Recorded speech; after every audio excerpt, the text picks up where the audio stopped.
Nós chegamos então ao final de mais um trimestre. A 13ª lição, que é a lição de número 13, claro, né? Que diz as bênçãos de uma vida santificada. Ou seja, nós passamos aqui 12 lições aprendendo, entendendo o que é se santificar, o que é se consagrar, a necessidade de fazermos isso. E hoje, para encerrar, a gente vai ver as bênçãos da santificação na nossa vida.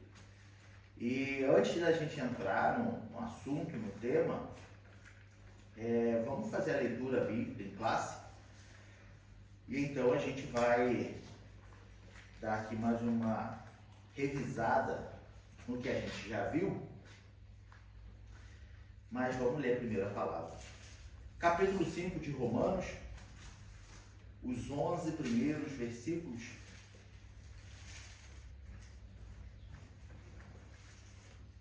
Capítulo 5 de Romanos, do versículo 1 ao versículo 11.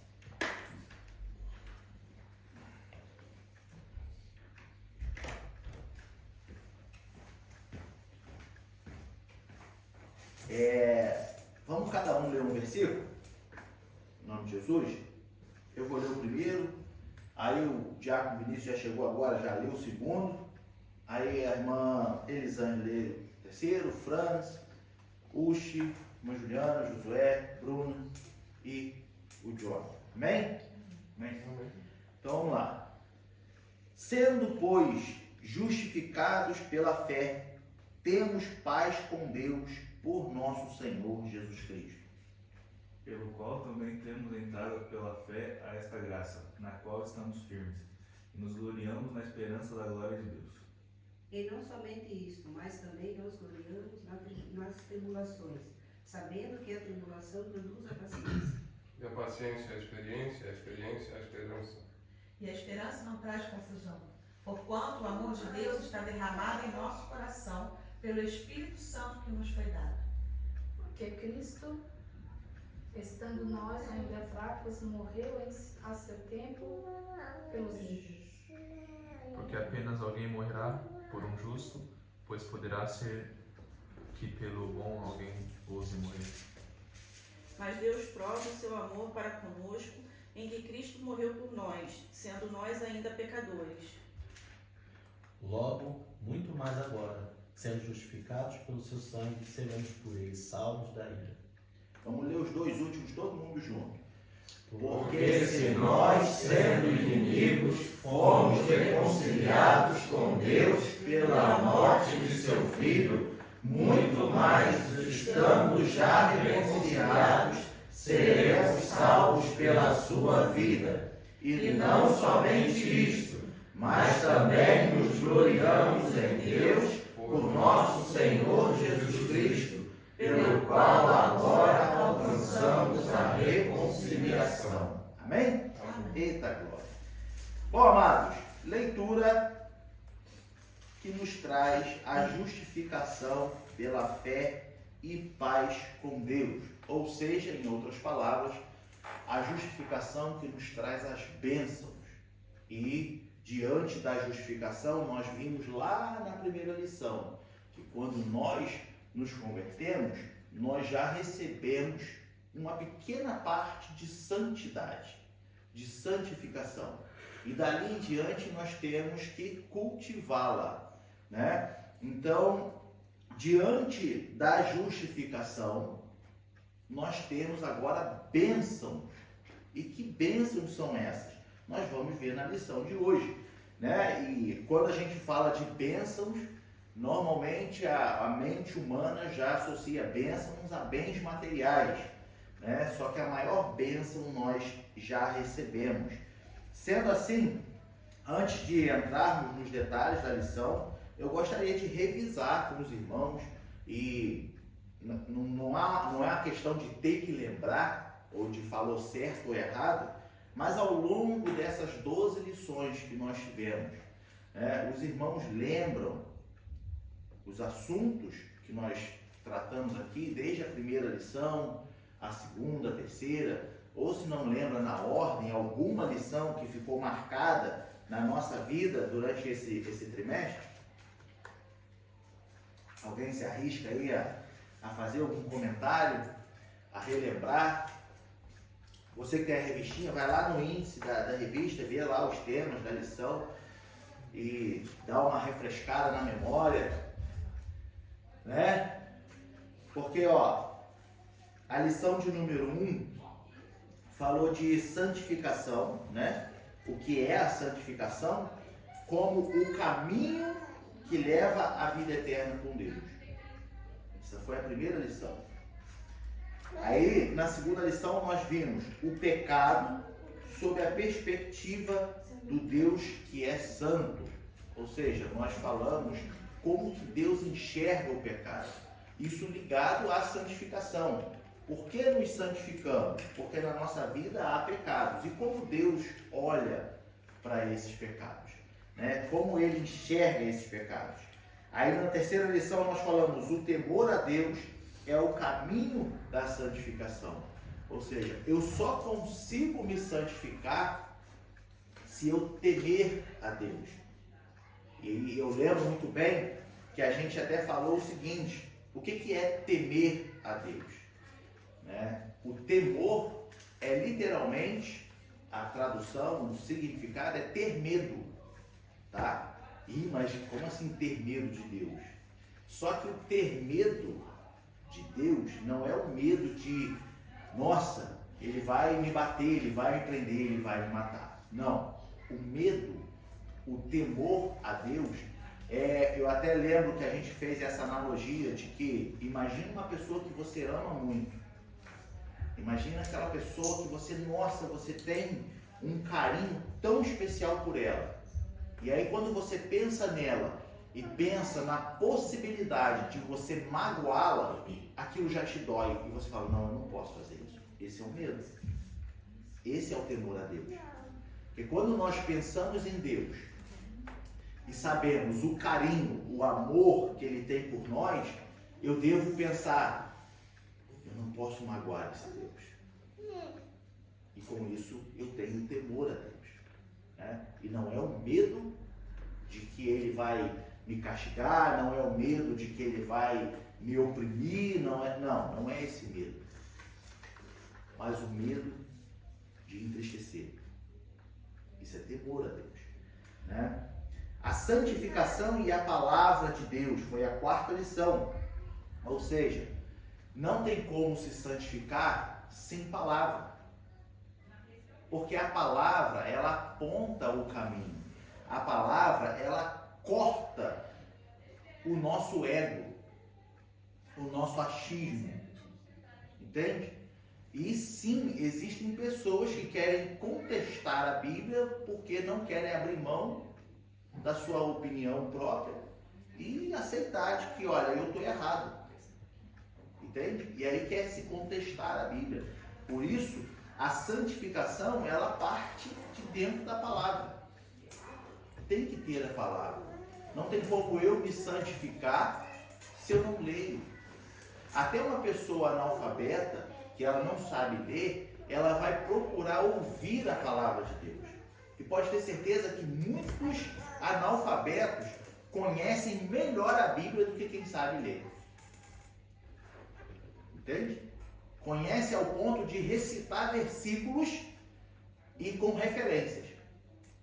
Pode falar. Meu pai não sabia ler, mas ele dizia até para as pessoas, abre a Bíblia para mim lá em tal lugar, que eu quero ouvir. Pois é. Está escrito isso.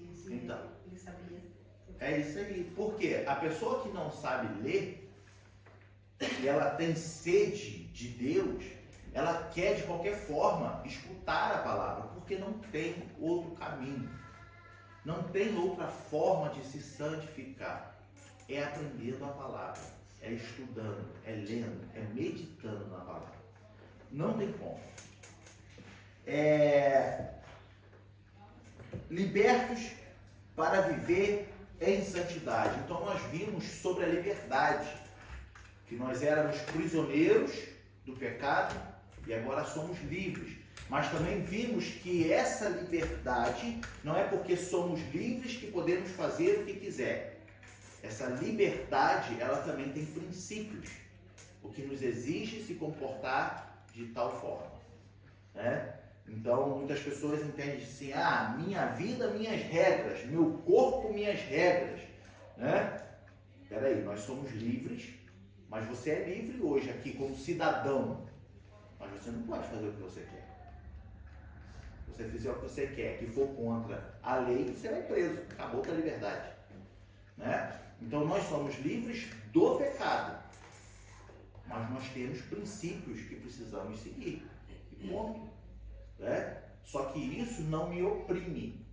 Essa liberdade, esses princípios, ele não me aprisiona, mas me deixa feliz em querer cumpri-los, né?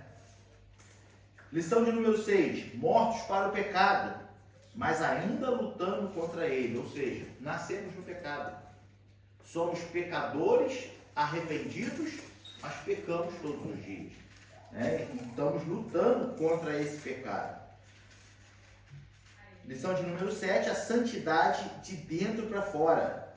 Ou seja, não podemos ser como os fariseus, que eram santos de fora para dentro, né? Sendo que lá dentro não chegava a santidade nenhuma.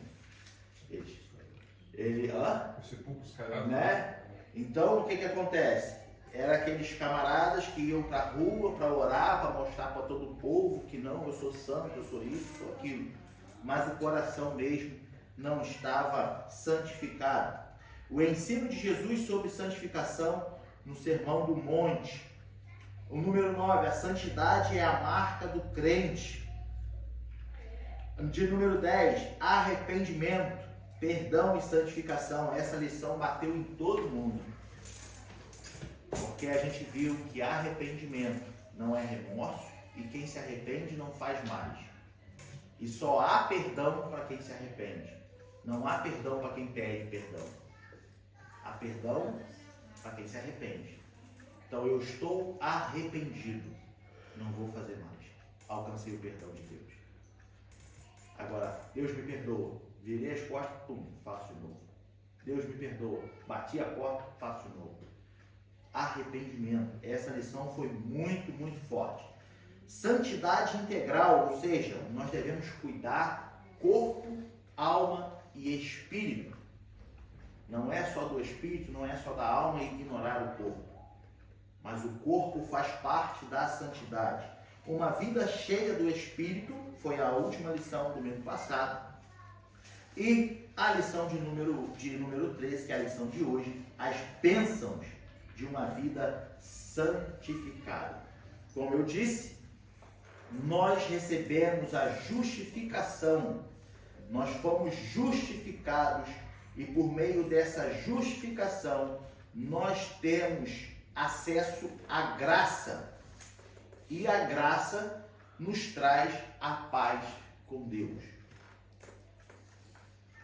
Eu quero relembrar com os irmãos o que é justificação. Quem se arrisca a dizer? O que é a justificação? Porque nós fomos justificados pela fé. Tá, o que é justificação?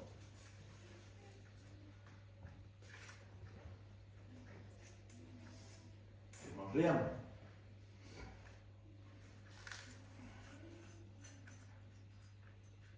Ninguém lembra? Justificação, meus amados, é tornar justo. Nós éramos culpados, fomos inocentados, fomos justificados. É como uma pessoa que está diante do juiz no tribunal. Ela está para ser condenada e vem alguém e a inocenta. Então ela é tornada inocente. Inocente de quê, meu irmão? Que nós fomos tornados do pecado, da injustiça. Quando Jesus morre na cruz, ele nos torna justos, porque nós éramos injustos. É o que o apóstolo Paulo fala aqui, nós éramos inimigos e fomos reconciliados. Por quê, meu irmão? Por que isso? Porque se a gente olhar de uma forma tão generalizada, tão superficial e uma forma geral, Deus criou o homem lá no Jardim do Éden para ter contato constante com ele. O homem pecou. O pecado afastou o homem de Deus. Dali surgiu toda a população. Foi nascendo pessoa atrás de pessoa, mas afastado de Deus. Agora, com Jesus Cristo morre e através do sacrifício de Jesus, a humanidade pode novamente se reaproximar com Deus. Porém, não como era no Jardim do Éden. Por quê? Porque ainda há pecado em nós. E o pecado nos afasta de Deus. Só que com a morte de Jesus Cristo, nós podemos ter acesso novamente a Deus. Nós podemos agora se aproximar de Deus, sentir a presença de Deus. Não o veremos como ele realmente é, por enquanto, só naquele grande dia. Mas agora nós podemos. Por quê? Porque com a morte de Jesus Cristo fomos justificados. É como se Cristo, em outras palavras, falasse: Pai, essa geração não tem culpa do que aconteceu lá no passado. Permita que eles se voltem a Ti. É como se Jesus falasse isso através da morte dele. Entende? Então, Ele nos tornou inocentes. Ele nos tornou justo, porque éramos culpados do pecado. Estávamos afastados de Deus por causa do pecado.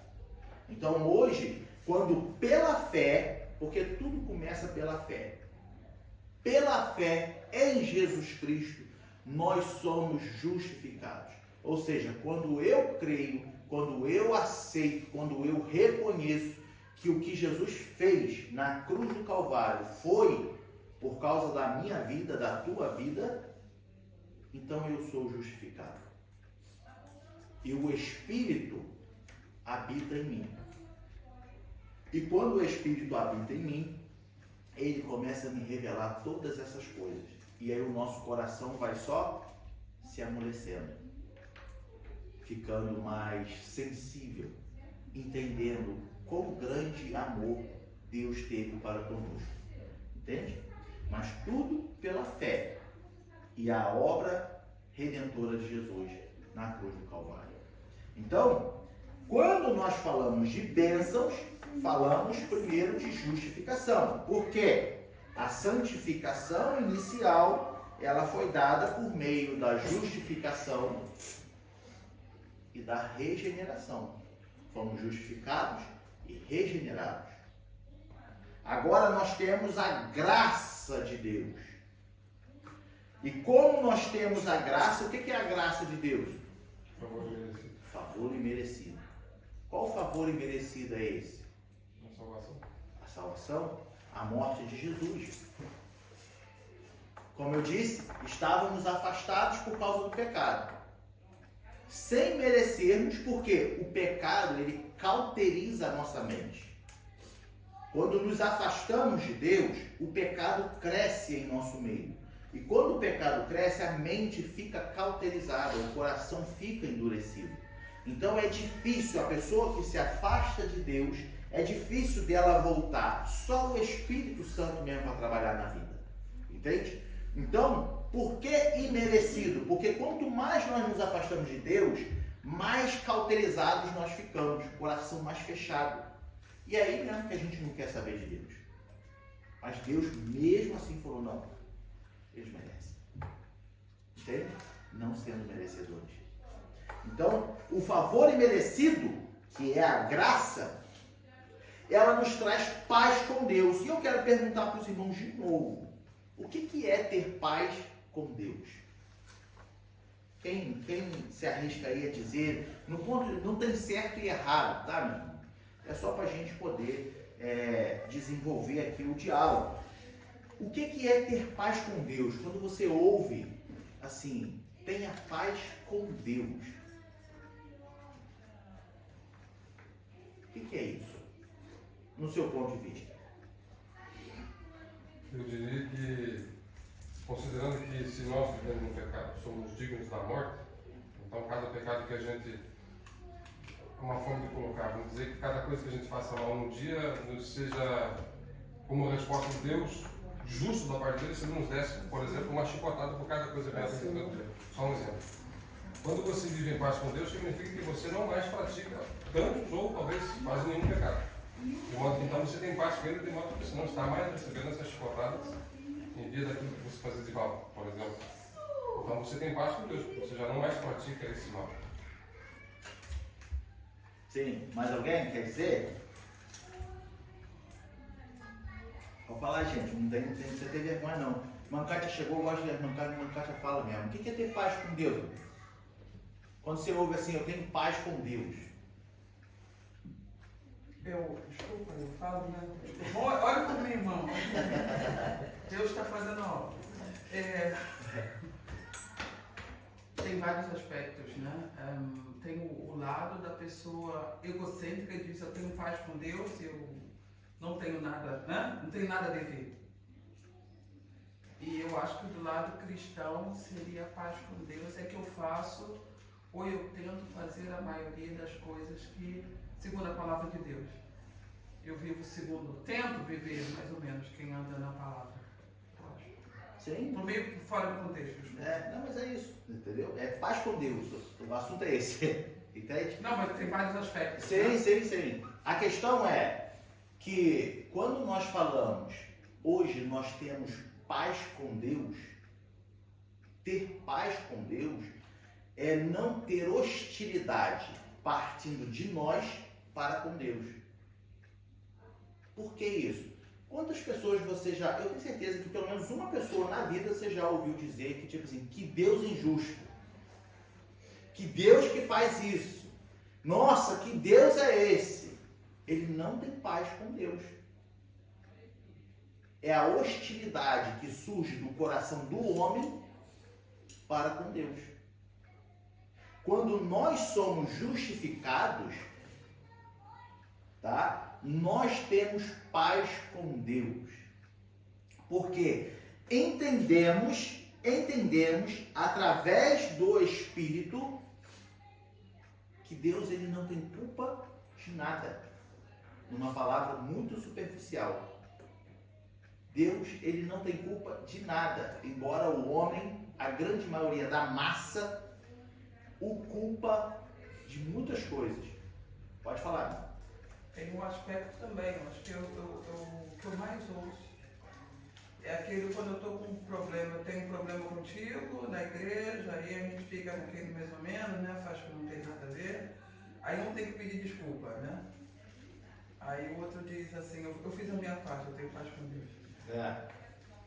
Também tem como a irmã disse, tem muitos aspectos, né? Então, o que acontece? Só que nesse ponto da paz com Deus, você está cumprindo como a irmã deu, você está cumprindo um mandamento. Se a pessoa te perdoou ou não, aí é Deus e ela agora, você tem paz com Deus, porque teu coração está aberto, né? Teu coração está livre de qualquer culpa. Só que essa paz, como bênção da santificação, tá?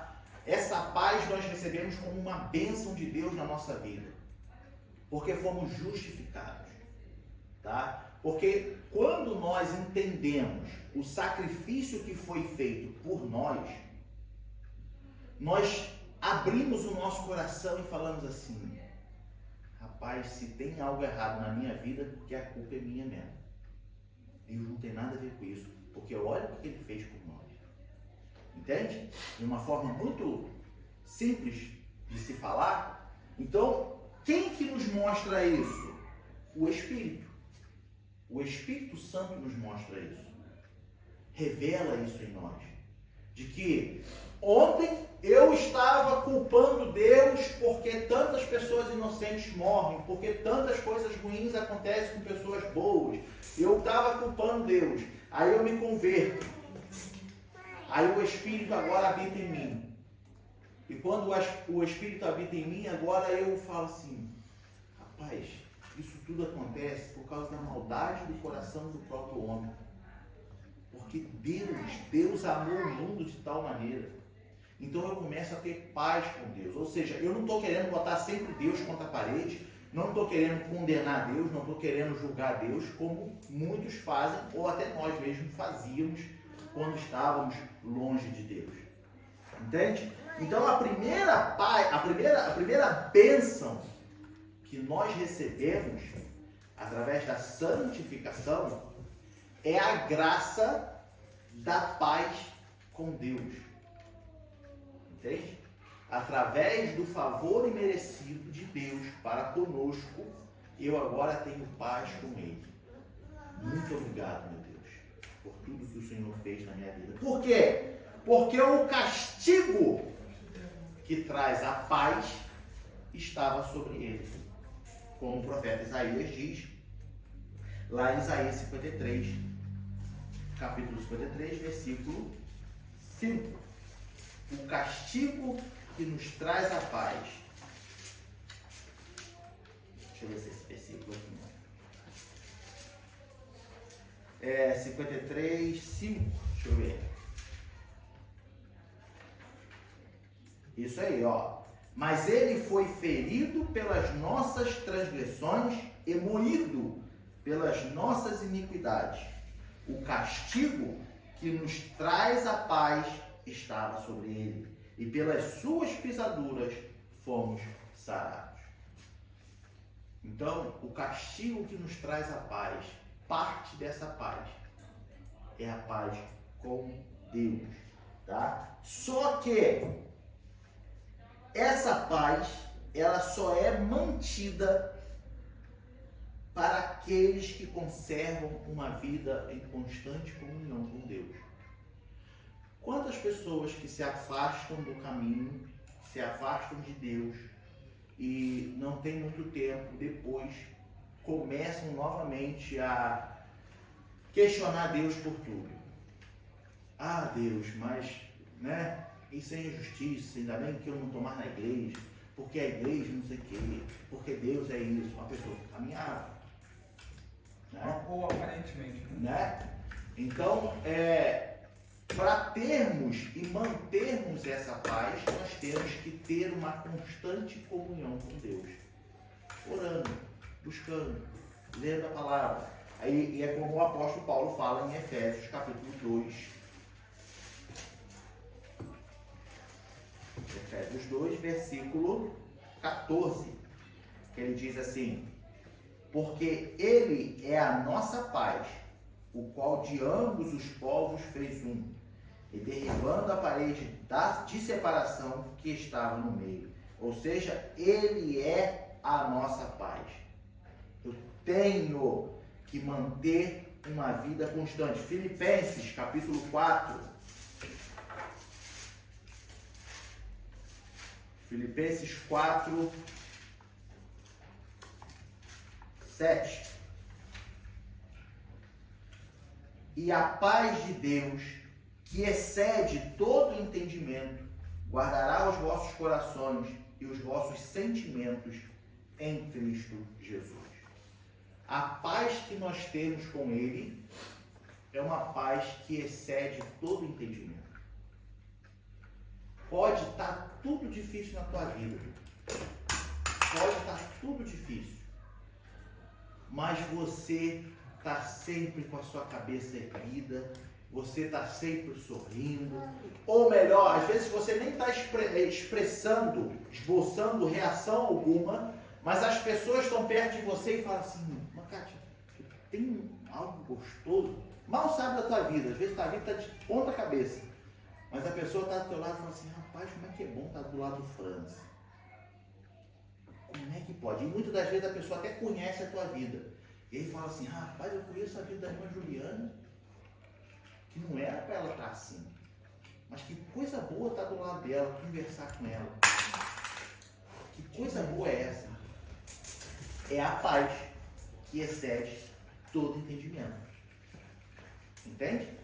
Isso só tem quem está nele, como o apóstolo Paulo fala em Efésios. Ele é a nossa paz. Se ele é a nossa paz, eu preciso estar com ele, eu preciso estar com a paz. Já viu quando a gente se saúda, né? A paz do Senhor, e a pessoa ela tá meio afastada assim, ela não dá a paz. Já viu? Já percebeu isso? Uma pessoa que caminhava e ela sai e você encontra com ela na rua e fala assim, a paz do Senhor. A pessoa fica assim, oi, tudo bem? Entende? Porque, embora muitos eu entendo que fale a paz do Senhor de uma forma tão superficial, tão automatizada, que é só um cumprimento, mas não. Nós nos saudamos com a paz, porque se eu tenho a paz e você tem, nós falamos, a paz do Senhor, meu irmão. Aí você responde, a paz. Porque você tem a paz para dar. Entende? Então, quando a gente fala a paz do Senhor, as pessoas falam, ah, mas isso aí é só cumprimento de crente, né? Eu não sou mais crente, eu não preciso cumprimentar assim. Não, não é que é cumprimento de crente. É porque quem tem a paz de Deus, ela dá a paz de Deus. Entende? Aí quando você aperta a mão de alguém e fala a paz do Senhor e ele fica assim, é porque o coração dele não tem a paz para dar. Entende? Ah, mas isso pode ser uma vergonha, isso pode ser... Sim, também pode ser. Mas pode ter certeza que se ele tivesse a paz, ele daria, mesmo não estando caminhando na mesma igreja que você. Entende? Não é uma questão de vergonha, é uma questão de você ter para dar. Pode falar. Eu acho interessante como uma palavra tão pequena impacta tanto, né? A gente vê isso mesmo entre cristãos também, né? Quando você fala a paz, a pessoa... Exatamente. Exatamente. Quantos... Quer falar? Pode falar. Falando isso, estou lembrando da mamãe que dava paz a todos, né? Inclusive aos não cristãos. Aí, mas a pessoa não devolve, certo? Se a pessoa não tem paz, eu dou a paz volta para mim. É isso aí. É isso aí. Mamãe sempre fez isso.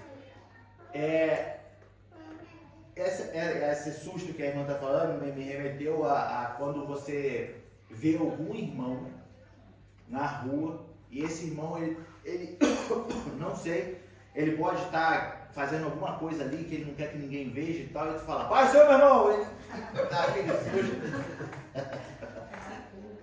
Ali, rapaz, ô rapaz, dá uma paz meio sem graça, né? É porque com certeza, né, devia estar fazendo alguma coisa que não era para ninguém ver. É interessante. Jesus fala muito bonito, né? É a paz que o mundo não conhece, né? Exatamente. Porque a gente vê politicamente, né? Eu gosto muito de política e muitos partidos falam da paz, a gente quer a paz, a primeira vez que eles entram, já entram com guerra, né? Exatamente. Então, Jesus é tão bonito quando diz, Jesus chega, a minha paz vos dou. E a paz que o mundo não conhece. Isso aí. Quer dizer, é uma paz que não é essa paz que a gente pensa. Exatamente. Exatamente por quê? Porque o mundo, para ter paz, guerreia. Entende? Pode ver. Eu quero ter paz. Aí tem que ter uma guerra, acalmar outra guerra para ter paz. Entendeu? Não, aí tem paz. Agora tem paz. Né? Ou seja, vamos pegar o Rio de Janeiro, cenário do Rio de Janeiro. Para ter paz no Rio de Janeiro, quantas armas policiais armadas na rua, com um fuzil na mão, precisa ter? Que paz é essa? Por isso que Jesus fala assim, ó, eu não a dou como o mundo dá. Porque o mundo, para dar paz, tem que fazer guerra. E o mais interessante, voltando para o nosso estado do Rio de Janeiro, muitas vezes passa um crente, passa a polícia, e o povo tem uma autoridade tão grande que o cara dá a paz e o cara fica assim, né? Porque também tem autoridade. Exato, tem. Muitos banalizam. Exatamente. Sim, eu conheço também. E muitos banalizam, né, a vida cristã, a paz do Senhor, mas é um cenário bem lembrado. Nas favelas, um verdadeiro cristão que está subindo a favela, respeitado, né, respeitado pelos bandidos e pelos polícias. Entende? Porque ele tem a paz. E aonde ele passa, até o bandido vai lá. Ora por Deus, né? Exatamente. Entende? Mas isso é um verdadeiro cristão. Sabe? Ele entra onde tem que entrar. Porque ele tem a paz. E sabe o que ainda é melhor? Quando você tem a paz, você fala, como o apóstolo Paulo diz, para mim o viver é Cristo e o morrer é ganho. Aleluia, Jesus. Glória a Deus. Se eu vivo, vivo para Cristo. Se eu morrer, é ganho, porque eu estou indo para a glória também.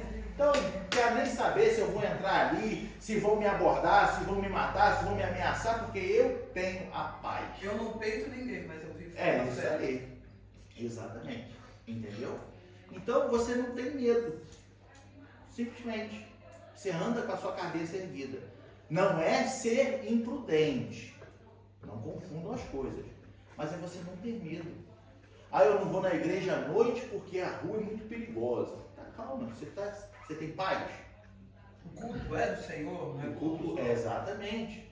Você está indo cultuar a um Deus que é o mais poderoso, que não existe outro além dele. É o Senhor de nossas vidas. Eu tenho paz. Então eu vou e volto. Eu fui e voltei porque o Senhor me protegeu. Entende? Então é ter paz com Deus. Quando a gente tem paz, mano, tu entra no caminho e aquilo faz assim, ó. Vamos embora, vamos que vamos. Entende? Porque tu tem a paz. E isso nós temos através da graça, que é o favor imerecido. E por que nós temos acesso à graça? Porque nós fomos justificados. Entende? Redimidos. O que é redimir? O que é redenção? Os irmãos sabem? Quando fala assim, ó, redenção.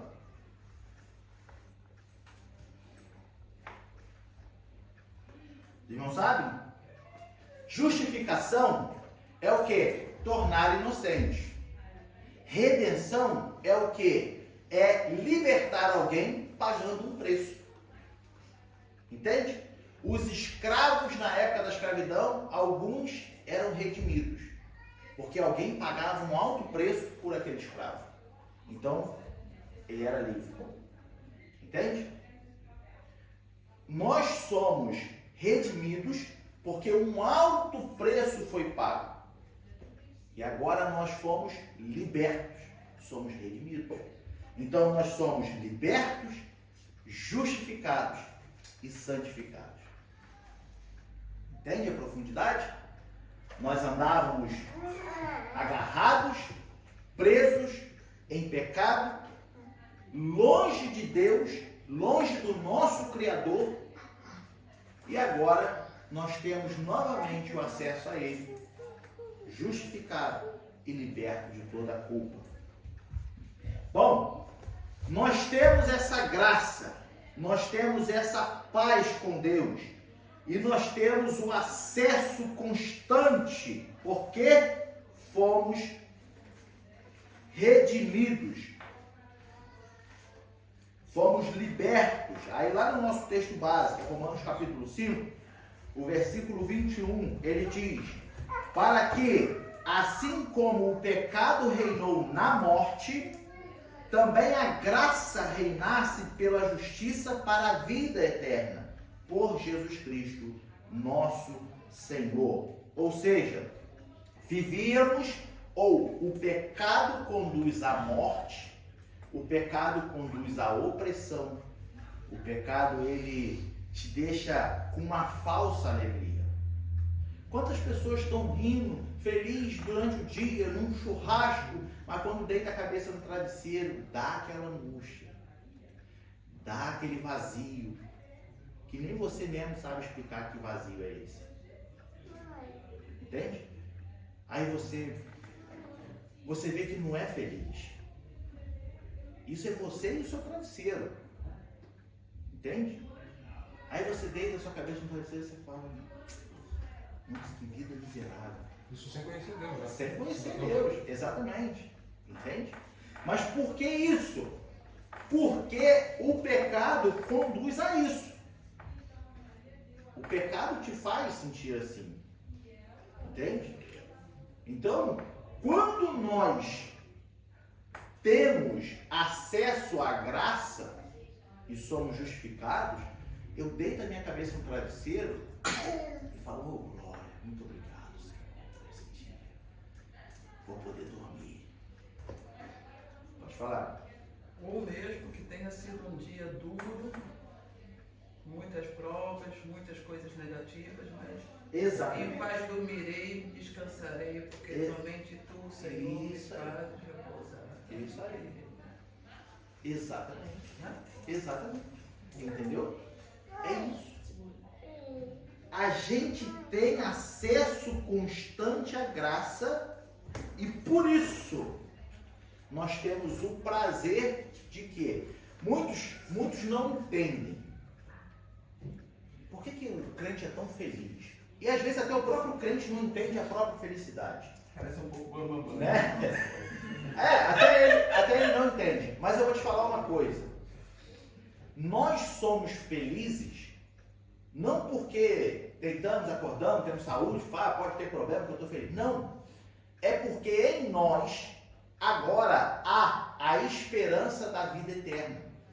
E por mais que você não pense isso, teu espírito sabe disso. A tua alma reflete isso. E você expressa isso com alegria. Entende?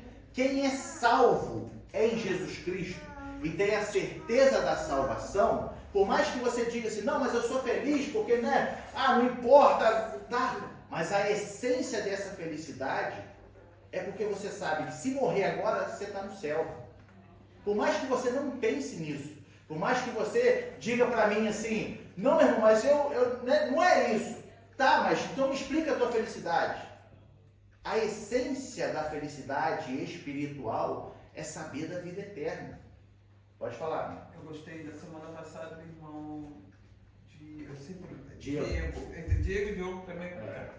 Diego falou que a mãe dele, quando passa um Lamborghini assim, ela está no carro, e ela olha assim, ela fala, importante que eu vou pro céu. Eu gostei disso, dessa palavra. Eu passei a semana lá no meu quintal, fazendo minhas coisas, foi importante que eu vou pro céu. Entende? Essa alegria, isso não tem preço. Não tem. Mas é isso, entende? Muitas vezes a gente quer justificar, com justificativas, não justificação, justificativas, a nossa felicidade. Não, porque eu sou feliz por causa disso. Tá. Não, mas é isso mesmo? Não é. Sabe, por mais que você tente explicar a tua felicidade com os bens materiais, não vai justificar. Você não vai conseguir expressar a sua felicidade. Entende? Se fosse por isso, o Elon Musk era o homem mais feliz do mundo, né? Pois é. E eu não duvido muito ele ter que tomar um remedinho lá para poder dormir. Por causa de opressão, por causa de depressão, por causa de tudo de ão, né? Então, o que acontece? Nós somos felizes porque em nós há a verdadeira esperança que nós vamos morar no céu. Entende? Só que aí a gente reflete essa alegria em tudo. Aí entra o hino do Lázaro, né? Vou passando pela prova, dando glória a Deus, né? Mas por que tá dando glória a Deus? Porque tu sabe que se tu cair aqui morto, tu tá nos braços do Pai. Entende? Quantas pessoas no hospital entram em desespero quando vê a morte chegando porque não tem certeza da salvação? Não tem onde segurar, né? Não tem. Vê a morte chegando, começa a gritar desesperado que não quer morrer, não quer morrer, não quer morrer. Entende? Porque passa uma vida inteira falando, não, a vida é só essa aqui na terra. Não, depois da morte, né, é só o chão. Aí na hora que chega a morte, não quero morrer. Ué, mas não é só a morte? Por que tanto desespero? Entende? Agora, o verdadeiro cristão que tem a paz, ele não morre, ele dorme. Entende? Porque a morte é só uma passagem de vida. Sabe? Então, por isso o apóstolo Paulo fala, morrer para mim é ganho. É só uma porta. Eu estou aqui, eu vou para lá. Pronto. Acabou. E ele descansa em paz. Pode falar. Eu acho que isso é uma coisa que a gente tem que ser muito pregada na igreja, porque eu já vi alguns cristãos conhecidos meus que aparentemente são bons cristãos e falaram que tem medo da morte. Eu falei, não entendo. É isso aí.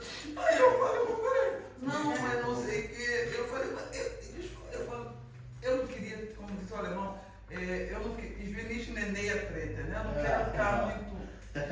Mas eu entendo isso, porque então vai pro mundo, rapaz, aproveita.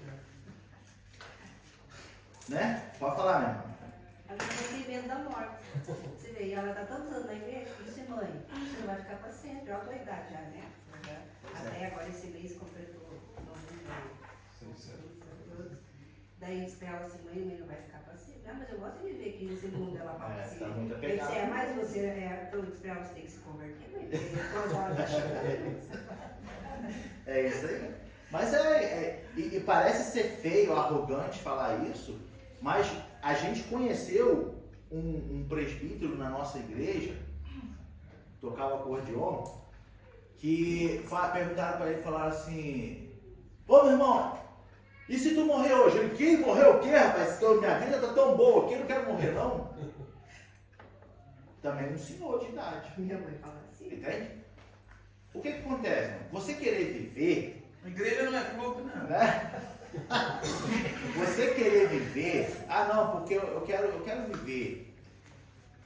Entende? Eu tenho prazer na vida. Tá, meu irmão? Isso não é errado. Não é pecado. Hoje. Quer pegar mais? Cuidado. Não é errado você querer se cuidar para você ter uma vida saudável, para você possa viver longos dias. Tem algumas né? coisas cômodas. Não tem problema nenhum. Entende? Só que quando nós somos cristãos e temos a paz de Deus em nós, a morte está chegando, deixa ela vir. Entende? Você fala, que bom que eu vou ver o meu Redentor. Tá? Pode falar. Eu tenho o costume, quando eu fico assim meio chateada com tudo, eu começo a programar o meu enterro. Quem vem, quem não vem, qual vai ser a música, como é que eu quero. Eu falo, pelo amor de Deus, não me queimo. Eu quero que quando Jesus voltar, não vem com essa história economizar, não. Isso aí eu não abro mão. Né? O que acontece? Começo a fazer a lista, quem está convidado, quem não pode aparecer de jeito nenhum. Por isso que o apóstolo Paulo fala no nosso texto base, né, que a experiência traz a esperança e a esperança não traz confusão. Que confusão é essa? A confusão da incerteza. A nossa esperança é certa. João escreve em 1 João, capítulo 2, se não me falha a memória. E a promessa que ele nos fez é esta. 2 pontos. A vida eterna. Entende? Fala. Mas a gente vê a diferença que faz o Espírito Santo também, né? Porque quando Jesus foi crucificado, a turma sumiu, claro, também teria sumido. E quando ele voltou, ele foi com aquele clima meio chato, que aí Jesus falou, toca aqui, toca aqui. E aí veio o Espírito Santo. Isso aí. Né? Que diferença faz, né? O Espírito Santo na vida de um cristão, ele é tudo. Por isso que Jesus falou assim, olha, não vou deixar vocês órfãos, não vou deixar vocês sozinhos. Porque Jesus sabia que sozinho a gente estava dentro d'água. Entendeu? Então tem o Espírito, por isso somos templo do Espírito. Entende? Somos templo do Espírito, porque o Espírito está o tempo inteiro. Olha o sacrifício que ele fez por você. Vamos lá, levanta a tua cabeça, anda, porque essa vida é passageira, nós somos como forasteiros nessa terra, né? Nascemos aqui, morremos ali, e o principal é depois dessa terra, aonde é a eternidade. E aí o Espírito está sempre trabalhando em nossa vida por isso, entende? Então, sem a presença do Espírito Santo, tudo isso se torna uma coisa, meras palavras ditas. Mas quando temos o Espírito, a gente sente isso. Sente na sua essência. Entende? Que a gente acorda pela manhã ou vai dormir e a gente sente o nosso coração queimar. Eu já fui uns 2, eu não era muito de ir em velório lá no Brasil, mas eu fui uns 2 ou 3 de pessoas cristãs. E precisa de ver a festa que era o velório. Porque a pessoa que morria, né, antes de morrer, falou, olha, eu quero que cante. Tem que ser cantando. Quero que leve meu corpo para o túmulo cantando, com alegria. Entende? Então, é diferente o velório de uma pessoa não evangélica, não cristã, e uma pessoa cristã. Entende? Paz do Senhor.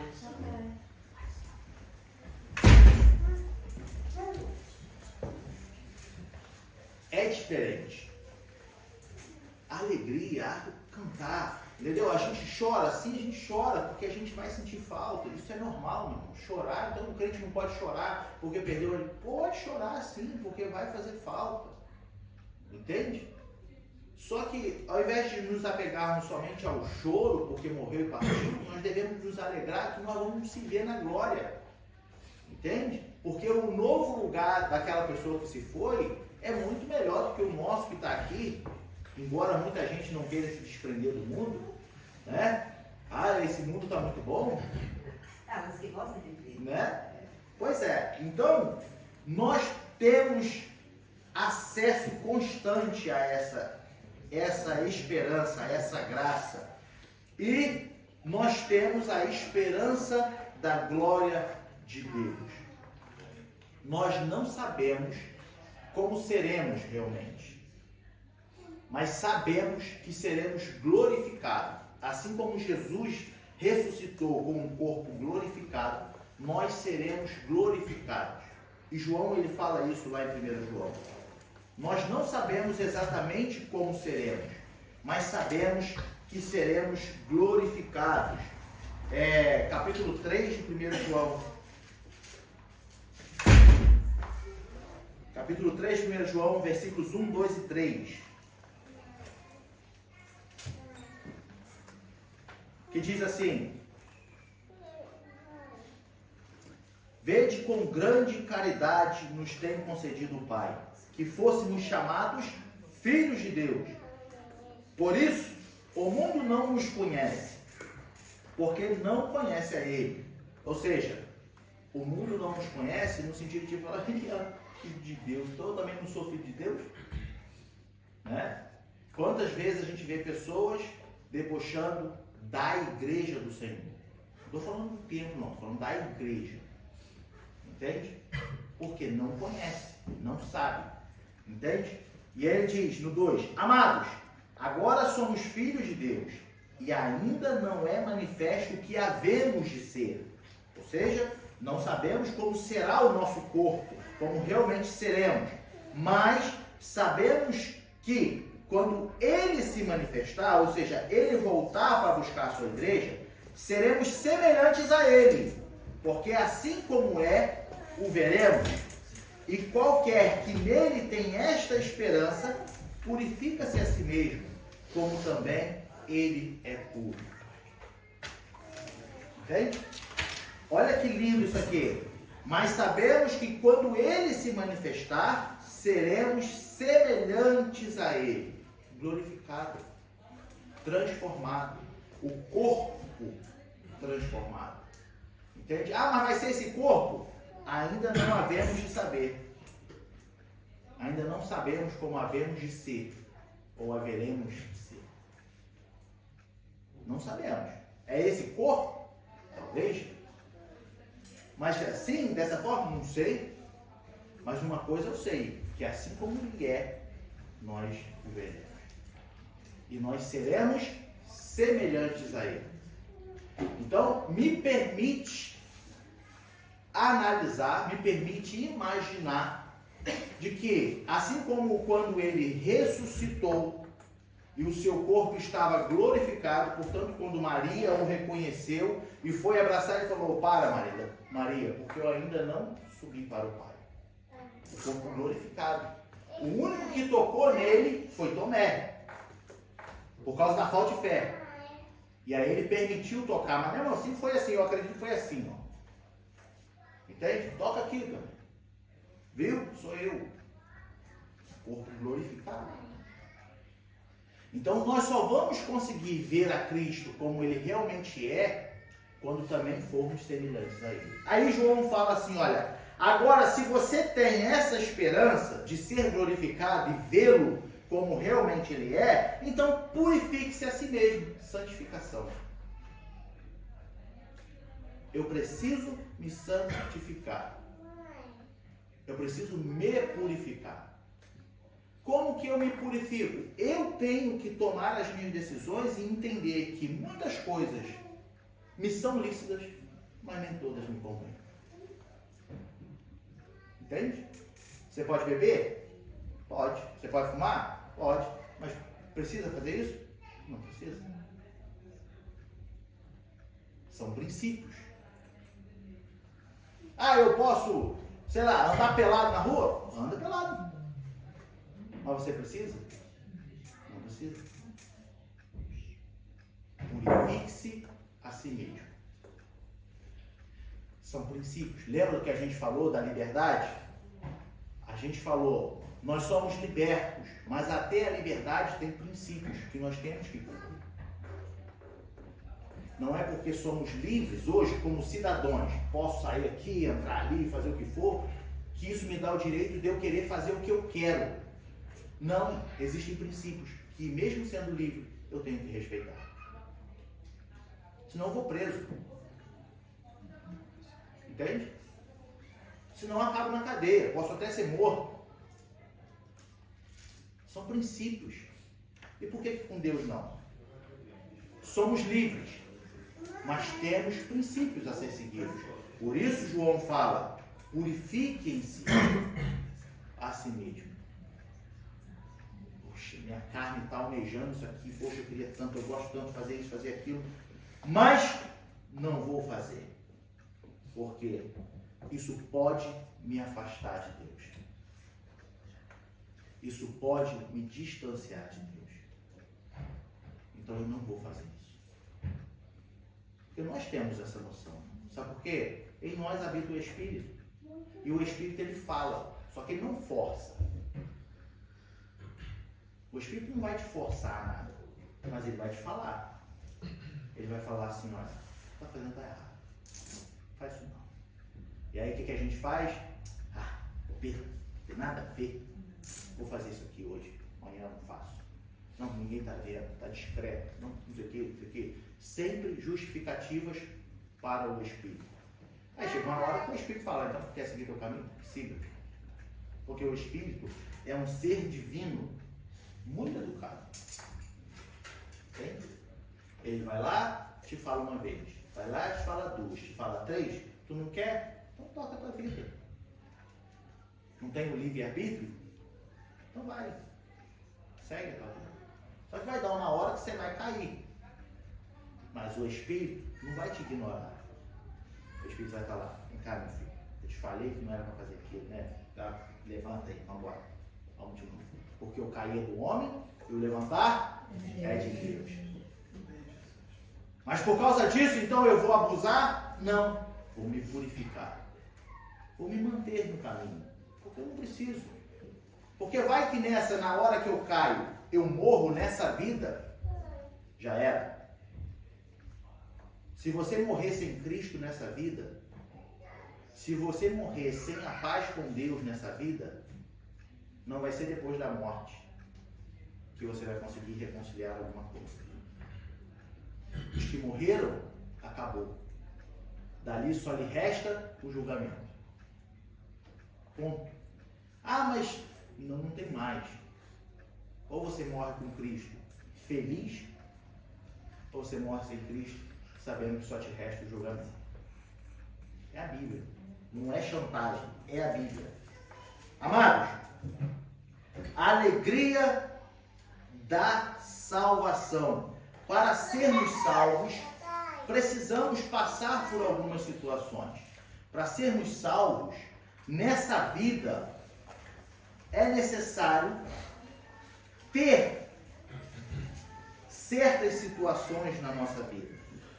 Ou seja, o apóstolo Paulo, ele diz assim, no nosso texto base, versículo 2, 3 e 4, né? Ele diz, pelo qual também temos entrada pela fé a esta graça, o que a gente está acabando de falar agora, na qual estamos firmes, e nos gloriamos na esperança da glória de Deus, ou seja, nos gloriamos na esperança da vida eterna. Nós nos gloriamos nisso, por isso temos felicidade. Não foi o que a gente falou aqui? Sou feliz porque eu sei que tenho a vida eterna. Certeza da salvação. Só que aí ele diz assim no versículo 3: e não somente isto, mas também nos gloriamos nas tribulações, sabendo que a tribulação produz a paciência a experiência, a experiência a esperança. Agora eu pergunto para os irmãos, o que é tribulação? Problemas. Situações Quais? diversas. Fala aí. Situações diversas. Situações diversas. Adversas. Perseguição, doença. Situações adversas. Tribulações. Tá? Eu anotei aqui, ó. Vamos dar nome. Necessidade financeira. Quantas pessoas não têm essa tribulação na vida? Carência afetiva. Carência afetiva. Não. Necessidades materiais. Eu não só não tenho dinheiro, mas também me faltam as coisas dentro de casa. Problemas de saúde. Problemas de saúde, muito comum na vida do ser humano. Entende? Tristeza, maus tratos, solidão, são tribulações. Todas essas coisas que você vive no seu dia a dia. Eu tenho certeza que de todas que a gente for mencionar aqui, pelo menos uma ou duas tu tem no teu dia a dia. Quem que não fica triste? Não existe super-hero, Né? Quem que não fica triste? Eu fico triste. A gente estava falando de perder ente querido, da morte de alguém. Você não vai ficar triste? Fica triste. É uma tribulação na nossa vida. Alguém te magoa, você não vai ficar triste? Você fica triste. Ah, mas eu sou cristão, eu não posso ficar triste, eu tenho que ser feliz. Não, então tu não entendeu nada do que a gente está falando. Entende? O apóstolo Paulo diz assim, olha, não nos gloriamos só na esperança da salvação, mas também nos gloriamos nas tribulações. Porque eu sei que tudo isso que vai acontecer de ruim comigo vai me produzir a paciência. Se eu tenho paciência, eu vou ter experiência. E quando eu tenho paciência e experiência, eu tenho esperança. Que esperança é essa? Que vai dar tudo certo no final? Não. Porque a experiência que ele está falando aqui não está relacionada à experiência de bens materiais. Mas a experiência de saber que Deus é contigo. A experiência de saber que você não está sozinho. A experiência de saber que hoje tu está mal, amanhã tu vai estar bem. Fala. Eu trago sempre ouvi quando era pequena, não há mal que sempre dure, nem bem que nunca se acabe. Nesse sentido, porque sempre vão ter coisas boas e vão ter coisas ruins, né? Todo mundo passa por isso. Exatamente. Nessa vida, nós vamos ter tribulações. E sabe o que é mais magnífico na Bíblia? Que em nenhum momento ela te escondeu isso. A Bíblia ela é tão maravilhosa que em nenhum momento ela mostrou só o lado bom da vida. Ela mostrou dos profetas o momento bom da vida deles e o momento ruim da vida deles. O quanto eles eram fortes e o quanto eles eram fracos. Jesus em nenhum momento falou que vai ser um mar de rosa. Pelo contrário, ele falou que vocês vão ter aflições. Mas tem de bom ânimo. Os apóstolos, nossa, se a gente for olhar para a vida dos apóstolos, como que esses homens sofreram? Mas nenhum deles retrocedeu.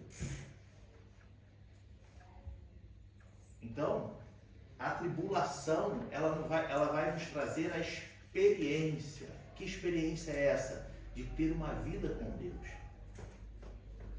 Porque você, aí entra lá no nosso assunto inicial. Porque que experiência é essa?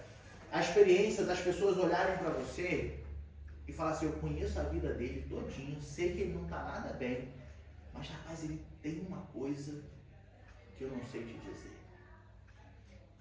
A experiência. Que experiência é essa? Eles estão testificando na sua vida que Deus é contigo.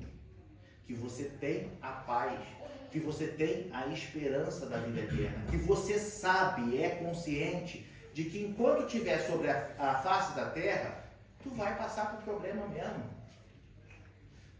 Mas como eu falei e falo de novo, o viver é Cristo e o morrer é ganho. Então, a esperança, ela é alimentada, porque eu sei que, olha, se eu estou sobrevivendo em meio às tribulações, eu sei que isso vai acabar e naquele dia vai ser só glória. Naquele dia vai ser só alegria. Diga.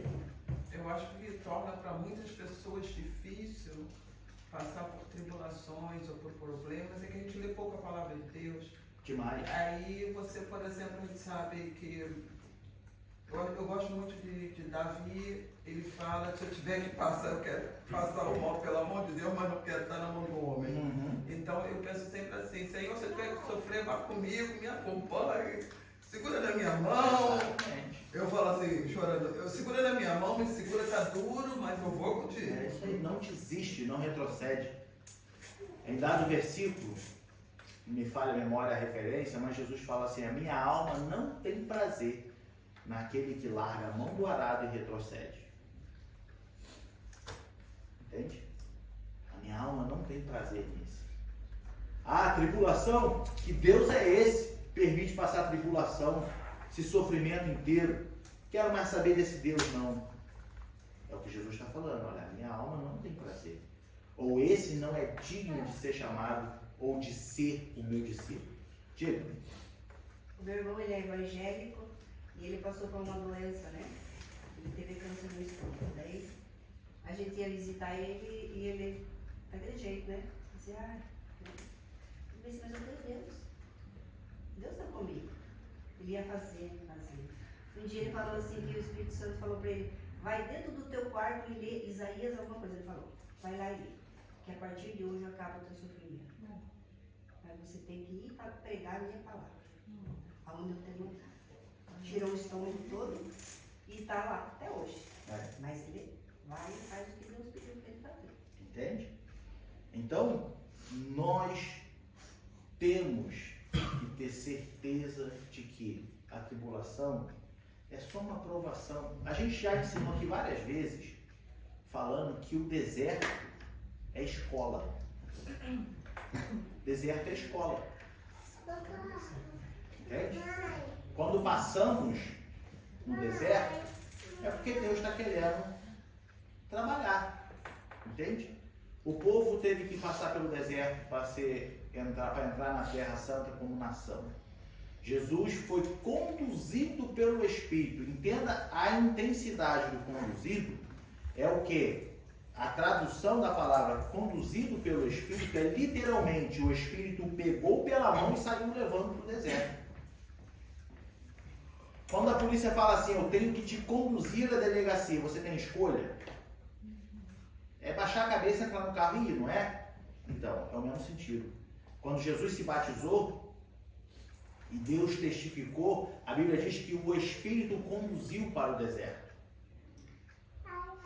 Não que Jesus queria ir para o deserto, mas ele diz, para ser tentado. A mesma situação nós vemos também, queria colocar uma outra coisa, mas vemos também como Jesus na cruz, né? Como foi duro, ora comigo, eu sei que é duro, mas eu vou. Exatamente. É tal caso, ele sabia que, ele falou assim, o espírito a carne é fraca, mas o espírito é forte, a gente está passando. Mas eu queria fazer uma outra analogia que era, a gente começou dizendo essa paz com Deus, né? Quantas pessoas sempre culpam a Deus por difíceis situações, né? Mas ninguém culpa a Deus quando a coisa vai boa, né? Pois é. Exatamente. Exatamente. Ou, eu costumo dizer assim, a vida tá boa, ninguém quer nada com Deus. Aí quando fica ruim, corre para os pés de Deus, me ajuda. Mas aí Deus não ajuda. Porque Deus não tem obrigação de ajudar ninguém. Aí a pessoa vai e critica Deus. Ou seja, tu vive a tua vida do jeito que tu quer. Aí na hora que o calo aperta, quer que Deus te ajude. Mas ter um compromisso com Deus você não quer. Entende? Então a gente tem que ter consciência disso. O que acontece? Tito, é Tito? Não, é Tiago, perdão. Tiago, capítulo 1, versículo 2, 3, 4 e o versículo 12. Olha, meus irmãos, tende grande gozo quando cairdes em várias tentações ou tribulações, sabendo que a prova da vossa fé produz a paciência. Não é o que o Paulo está falando lá atrás? Tiago também fala. Tenha, porém, a paciência a sua obra perfeita. Ou seja, exerça a paciência do jeito certo, para que sejais perfeitos e completos, sem faltar em coisa alguma. Aí o versículo 12, ele diz: bem-aventurado o varão que sofre a tentação, ou seja, a tribulação, porque quando for provado, receberá a coroa da vida, o qual o Senhor tem prometido aos que o amam. Bem-aventurado. Tu passa na tribulação e ela vai te gerar esperança, experiência e paciência. Ou paciência, experiência e esperança. Quando você passa, pode entrar, né? Pode entrar. Quando você passa pela tribulação, a sua fé é provada. E aí eu exerço a paciência. Entende? Então, esquece isso de que eu vou servir a Jesus porque eu não vou passar problema nenhum. Não, tu vai passar sim, do mesmo jeito. Tu está vivo sobre a terra. Tu vai sentir dor, tu vai sentir fome, tu vai sentir frio, tu vai se entristecer, tu vai se sentir sozinho, tu vai ser chateado, tu vai ter falta de dinheiro, vai querer comprar alguma coisa e não vai poder, não tem uma cama bonita, não tem um guarda-roupa decente, e eu queria tanto ter. E são tribulações, são tentações na nossa vida, e nós vamos ter. Só que são nesses momentos que nós somos provados. É nesse momento que a nossa fé é provada. E a nossa esperança só aumenta. Que esperança é essa? De que tudo vai melhorar na nossa vida? Não. Que realmente a vida eterna me foi prometida. Essa é a esperança. A gente tem que parar de ficar ligando todos os significados de bênção, esperança a bens materiais. Hoje você está vivo, amanhã você está morto. E vai ficar tudo para trás. Tem gente que se mata, cria problema na família por causa disso, por causa daquilo, não sei o que. Morre no dia seguinte, ficou tudo aí, os filhos que herdam aquilo, nem sabe o valor daquilo, torra tudo, em um mês acabou tudo aquilo que tu levou a vida inteira para construir. Por isso que a nossa esperança não é de que vai melhorar aqui. Aqui só vai piorar. A nossa esperança é de que temos a vida eterna.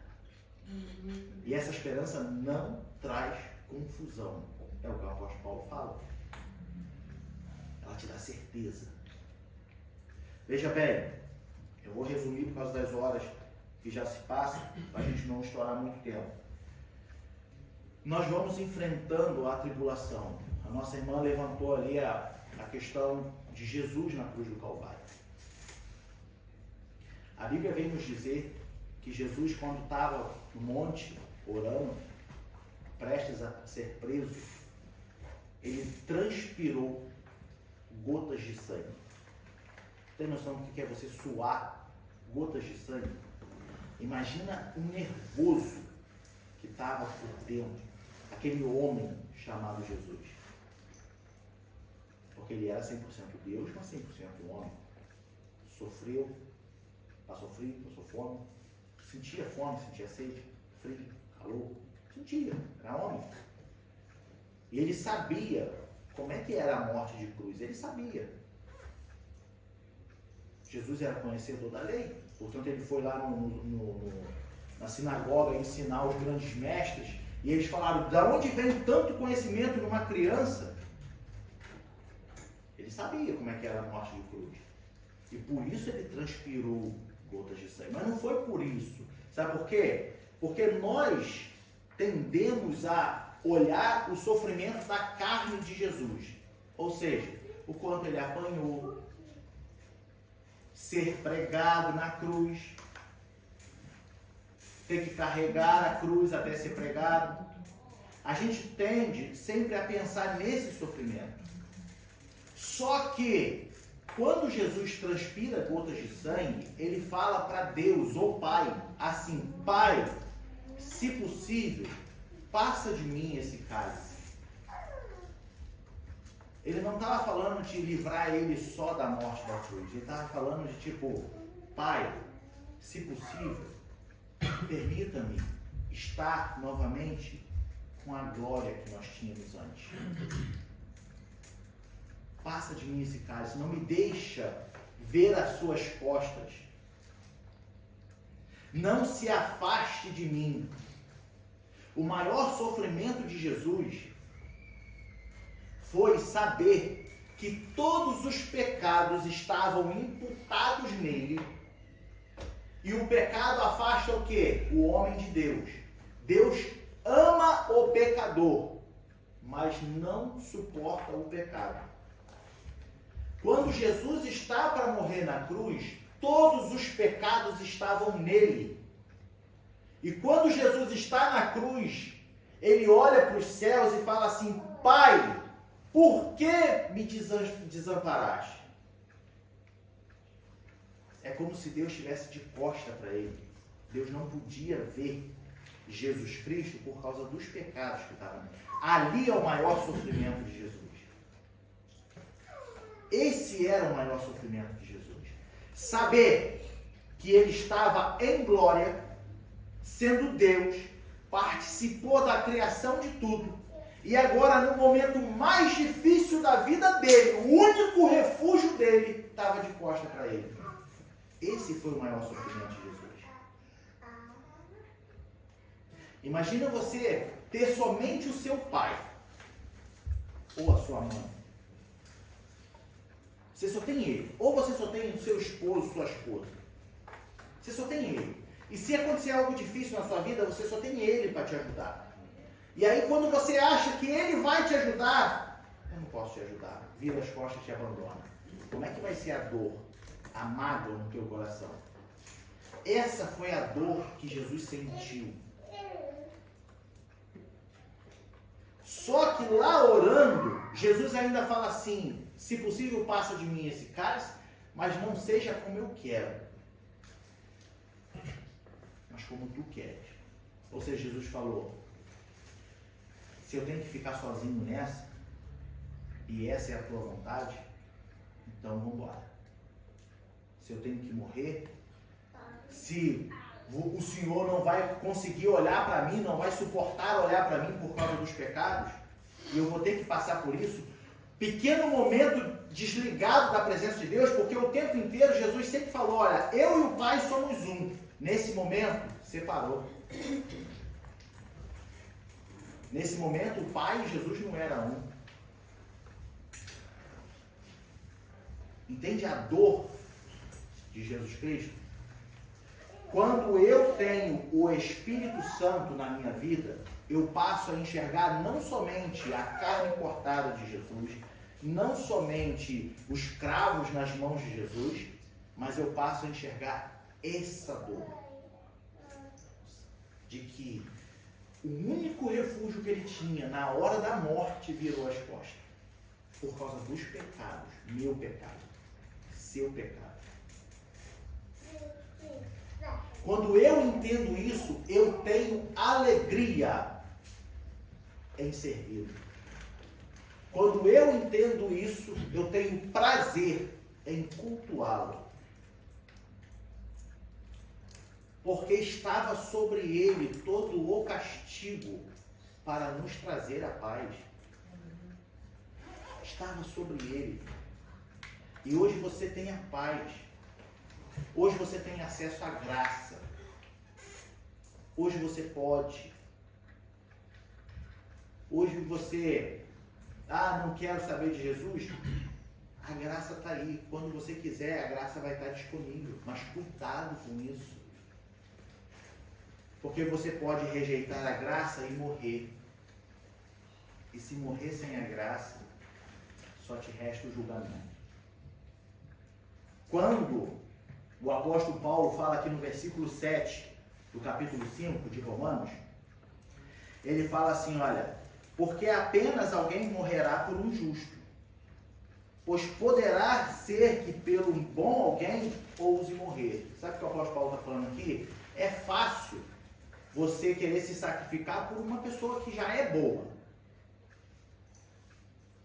A probabilidade é muito maior.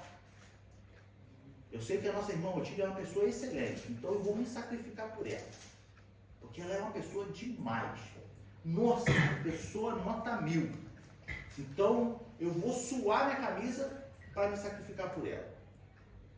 Agora, você faria isso com uma pessoa que acabou de estuprar uma criança? Você faria isso com uma pessoa que acabou de esfaquear uma outra? O seu filho, o seu pai, a sua mãe, acabou de morrer pela mão de um bandido? Você faria isso pela mão de um bandido? Pois é.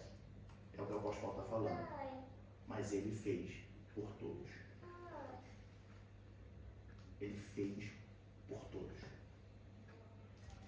No versículo 8 ele diz: mas Deus prova o seu amor para conosco em Cristo, em que Cristo morreu por nós, sendo nós ainda pecadores. Você não faria isso. Morrer por uma pessoa, se sacrificar por alguém que não merece? Duvido. Mas ele fez. E por ele ter feito isso, nós temos amor.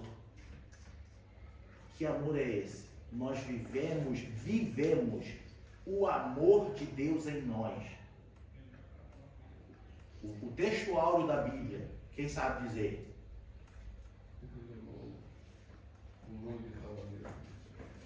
Texto áureo da Bíblia. Entende? Porque Deus amou o mundo de tal maneira. E quando a gente entende isso, esse amor de Deus, que amou tudo, independente da situação, da ocasião, esse amor fica em nós. E agora eu amo a todos e amo a Deus como Ele me amou. Então eu não meço esforço, dificuldade para fazer, para servir, para cultuar, tudo que for a Deus. Eu não vou medir esforço, porque quando eu olho para a cruz, eu falei em Jesus. Jesus passou muito pior do que isso. Para a gente encerrar, uma grande referência na Bíblia, o apóstolo Paulo. O apóstolo Paulo, você já parou para analisar desde que quando Paulo se converteu até a hora da sua morte, a vida dele foi de paz? Paz sim, mas de tribulação. Não, paz na terra, né? Com os outros homens? Não foi. Em dado momento, poderia até falar assim, o que homem azarado. Porque tudo de ruim acontecia com ele. Tudo de ruim acontecia com Paulo. Ia pregar num lugar, juntava um monte de gente, queria bater nele. Aí foi apedrejado. Jogou de cima de um penhasco. Foi entrar no barco, o barco afundou, foi levar ele preso, já preso, o barco afunda, uma cobra pica na mão dele. Olha a quantidade de coisa. Era chicoteado. Que ainda pediu a Deus, para de me chicotear, Deus, passa, porque para ele a minha graça te basta, Paulo. Mas eu não estou aguentando, Deus, está doendo, a minha graça te basta. Deixa o chicote comer. Pensa num homem que sofreu. Mas ele fala assim, combati o bom combate, acabei a carreira, guardei a fé. Porque para mim, o viver é Cristo. E o morrer é ganho. Por que ele passou por tudo isso e não retrocedeu? Porque todas as vezes que ele sofria, ele olhava para a cruz. falava assim, isso aqui não é nada. Ele ainda fala bonito, né? Tenho como essas coisas como enxergo. Exatamente. Todo o conhecimento dele. Paulo não era qualquer homem na sociedade antes de se converter. Entende? Paulo era um grande homem. Portanto, tinha poderes dos maiores da sinagoga. Paulo não era um mero mortal como eu. Não. Paulo era o cara. Por isso perseguia a igreja e arrombava as casas, arrastava pelo cabelo, puxava a criança para fora, batia, tudo. Porque ele tinha a lei na mão dele. Aí ele se converte, de perseguidor passa a perseguido. Agora ele vive na pele. Tudo que ele fez. E interessante que quando Jesus, né, revela para Barnabé, né, Jesus revela, ó, vai lá falar com Saulo lá. Aí ele, não, mas esse ali é o que perseguiu os cristãos. Tá maluco? Né, não vou nada. Aí ele falou, não, ele agora é meu. Só que ele precisa passar por tudo, sentir na pele. Tá lá, lê lá Atos capítulo 9. Você vai ver. Ele precisa passar por tudo. Ele precisa provar. E ele não retrocedeu. Por quê? Porque em Paulo havia o Espírito. Porque o Espírito que habitava em Paulo mostrava para Paulo o verdadeiro sacrifício que Jesus fez na cruz. E quando Paulo passava por todas aquelas situações, ele olhava para a cruz e falava, eu não estou passando por nada. Eu vou seguir avante, eu vou em frente, eu vou avante. Nada vai me parar. Estou preso, estou escrevendo carta. Querem me matar? Não vão conseguir. E ele não desistiu. Por quê? Ele tinha certeza do sacrifício que Jesus fez na cruz. Ele tinha certeza da esperança. Ele tinha a paz em seu coração. E isso tudo lhe trazia o quê? Somente o quê? Morrer é ganho. A morte é só uma passagem da terra para os céus. Nada mais. Nem vou sentir o cheiro da morte. É como passar por essa porta. Você abre a porta, passou, fechou e já está do outro lado. Quando você tem paz com Deus. E Paulo nos deixa esse exemplo. Então, amados, para a gente encerrar, a santificação, ela nos traz essas bênçãos. A santificação, ela nos traz a graça da paz com Deus. Ela nos traz o amor. Ela nos traz a certeza da nossa salvação. Então eu vou me santificar para ser salvo? Não. Eu vou me santificar porque sou salvo. Por sermos salvos, nós nos santificamos ainda mais.